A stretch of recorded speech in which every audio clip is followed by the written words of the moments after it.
First of all, nobody warned me UK was going to be this hot. It's 29 degrees and there are no air conditioners.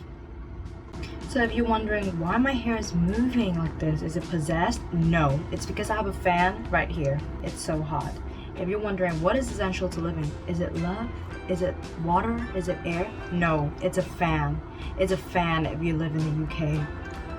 So today we're going to talk about this book. It's called How to Win Friends and Influence People by Dale Carnegie, and I thought I would go for a more serious look when reviewing this relatively serious book.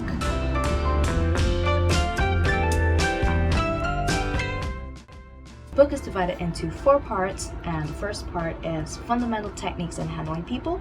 The second one is 6 ways to make people like you. The third one is how to win people to your way of thinking, and the fourth one is be a leader, how to change people without giving offense or arousing resentment. For the first part, fundamental techniques in handling people. So handling people is not an easy job. So people come in all shapes and sizes and they have different mindsets. There's no one equation or one rule which can be applied to all. So the author gives us 3 points to follow to tackle this problem. So the first point is don't criticize, condemn, or complain. Try to understand people and figure out why they did what they did instead of judging them in the first glance. Understanding them actually breeds sympathy and also kindness. So don't be quick to condemn, but be quick to understand. Second point is to give honest and sincere appreciation. So let's be honest, when you compliment somebody, is it really out of genuine admiration, or is there hints of jealousy or flattery behind it?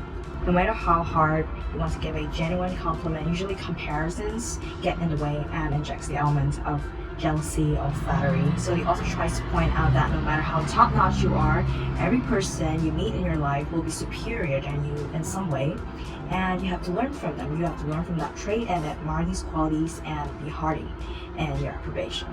So the third point is arouse in the other person an eager want. So the author states that you are only interested in what you want and nobody else's wants. So if you want to get somebody to do something, you have to talk about what they want and show them how to get it. So the author gives this example of parents trying to stop their kids from smoking. The usual way that parents do it is nagging, complaining, and shouting, but that won't stop the kid from smoking. But if your kid has a goal they want to achieve, for example, making it into the football team or onto the basketball team, you might inject this element into the conversation by saying that if you continue to smoke, it's going to prohibit you from attaining this goal that you really, really want. And there might be a bigger possibility for them to quit smoking. And if you talk in such a way, you can actually get people to do what you want them to do by telling them what they want and showing them how to get it. Second part is 6 ways to make people like you, and the first point is develop a genuine interest in other people. If you want other people to like you, you have to develop real friendships, and we spend most of the times trying to improve ourselves, trying to make ourselves more likable so people will be interested in us, but we seldom take the initiative to be interested in other people's lives. So people just really care about what they care about and want to talk about what they talk about. If you listen to their lives and be genuinely interested in their lives, it makes them feel important and they're more likely to grow to like you. The second point is really simple, and that is to smile. It costs nothing, but it creates much more. People feel more approachable towards you and will be more willing to open up to you. Third point is remember that a person's name is to that person the sweetest and most important sound in any language. Somebody by their names in a conversation or in a greeting makes a big difference because to that person, the person's name is an identity. And calling them by their names makes them feel recognized, which is something that people want. Remembering somebody's name is also very important because a word that is so personal to that person is actually remembered by you. It will make them feel important and they'll generally like you more. Number 4 is to be a good listener and encourage people to talk about themselves. So when you start a conversation with people, we usually think that to be a good conversationalist, we have to be a good talker. We always have to find topics to keep the conversation going so it does not die away. But according to the book, to be a good conversationalist, actually, you have to be an attentive listener. The author states that people are only interested in themselves and their issues 100 more times than they are interested in you and your issues. So you have to ask them the right questions, and allowing them to talk and you being the listener makes them feel important. And when they feel important to you, then they'll generally like you more.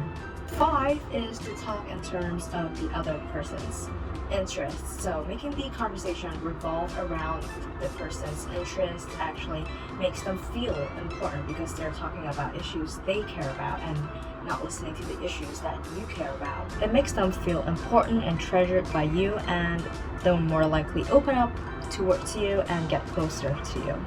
So point number 6 is the most important and kind of summarizes all the points that we previously discussed, and it is to make the person feel important and to do it genuinely.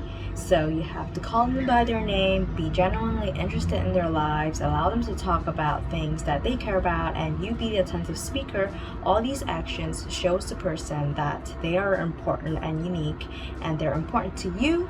And when people feel important to somebody, they'll try to make you feel the same way. Moving on to the third part, and it is to win people to your way of thinking. So the first point is the only way to get the best of an argument is to avoid it. Because you can't win an argument. Even if you seemingly win the argument, you have damaged the relationship. You have made the other person feel inferior. You have hurt their pride. They will resent your triumph, and you have damaged the relationship you have between you two. So technically you did not win.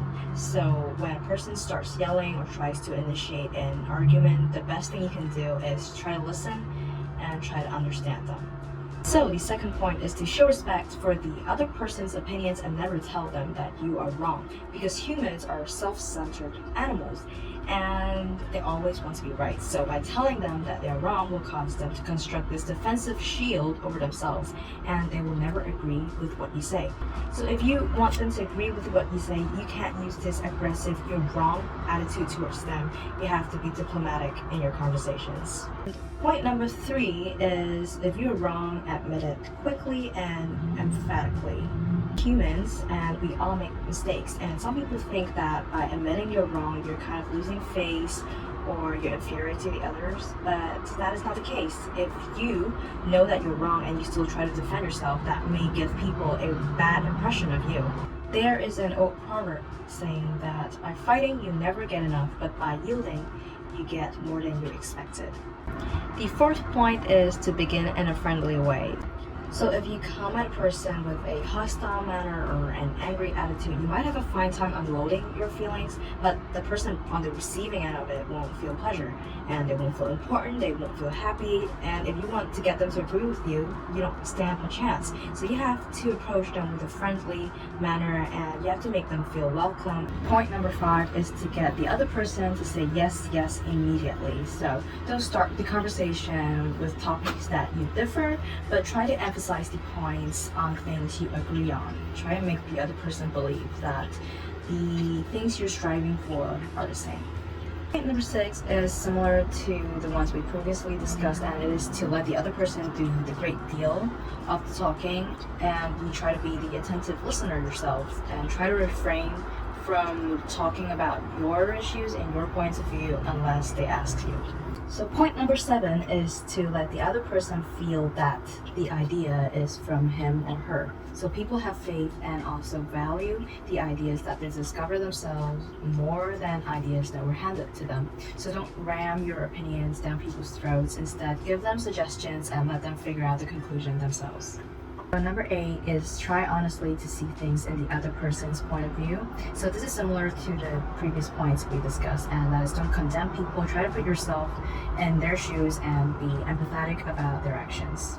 Point number 8 is to be sympathetic about the other person's actions and desires. So people are actually governed by emotions and not by rationality. So if you be sympathetic with them, it will soften them. By saying that you understand how they feel is a magic phrase to make people feel better.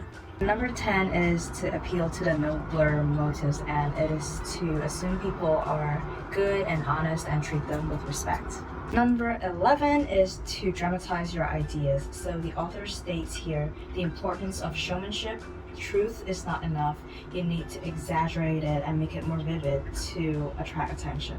Point number 12 is to throw down a challenge. People love a game. They always want a chance to prove themselves, to prove that they can excel. So by proposing a challenge, you're actually triggering their desire to excel, and their performance and attitude will improve.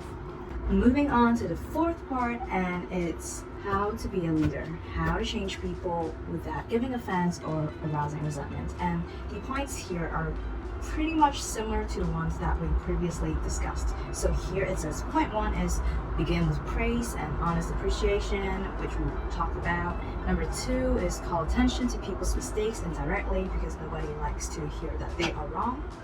Number 3, talk about your own mistakes before criticizing the other person. And number 4, ask questions instead of giving direct orders. People do not like to be told what to do. They like to do things according to their own ideas and the ways that they propose. So by asking questions, the answers given are actually ideas of their own, and the subsequent actions and handling stuff will be more effective.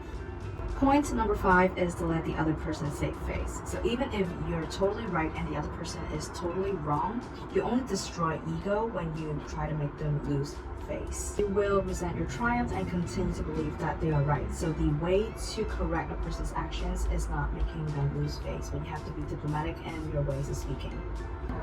Point number 6 states here that praise the slightest improvement and praise every improvement. Be hearty in your approbation and lavish in your praise, which is covered mainly in the first part already. Point number 7 is to give the other person a good reputation to live up to.